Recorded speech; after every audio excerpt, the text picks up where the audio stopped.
যখন আমার রুটির তরকারি খেতে পছন্দ হয় না, তখন আমি কি করি? তখন আমি করি তরকারির সব তরকারিকে একসঙ্গে, তার চটকে, তার মাথা চটকে, মুন্ডু চটকে একসঙ্গে ভালো করে পেস্ট করে নিই। পেস্ট করে নিয়ে তারপর একটা রুটি বেলি।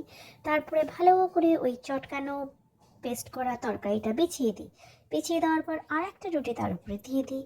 দিয়ে দেওয়ার পর সেই রুটিটাকে ভালো করে ওর উপরে ঢাকনা চাপা দিয়ে, যাতে ওই তরকারিগুলো দেখা না যায়, সেরকমভাবে বন্ধ করে দিই। বন্ধ করে দেওয়ার পর আবার একটুখানি সাইডগুলো একটু ড্যাব ড্যাব ড্যাব ড্যাব করে নিই, যাতে না বেরিয়ে যায় তরকারিগুলো, কোনো দিক থেকে যেন উকি ঝুঁকি না দিতে পারে। ভালো করে একদম বেলে দিই। বেলে দেওয়ার পর তাওয়াতে একটুখানি ঘি দিয়ে দিই। ঘি দেওয়ার পর ওই যে রুটিটাকে ওর মধ্যে চাপিয়ে দিই। চাপিয়ে দেওয়ার পর কি করি, ওর উপরে একটু ঘি চাপিয়ে দিই। ঘিটা যাতে উপর সাইডটাও ঘিটা হয়ে যায়, সেই জন্য ঘি চাপিয়ে দিই। ঘি চাপানোর পর ওটাকে আবার উল্টে দিই। এই যে এরকম সুন্দর করে উল্টে পাল্টে ভালো করে ওই তরকারি যেটা আবার বেরিয়ে যাচ্ছে, টুকি মারছে, ওই জন্য আর পাশ থেকে একটু চেপে দিচ্ছি তরকারিগুলো যাতে টুকি টুকি না মারতে পারে।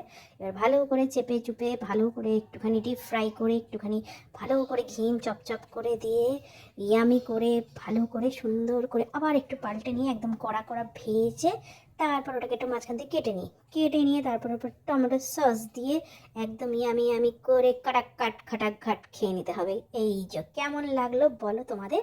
টাটা।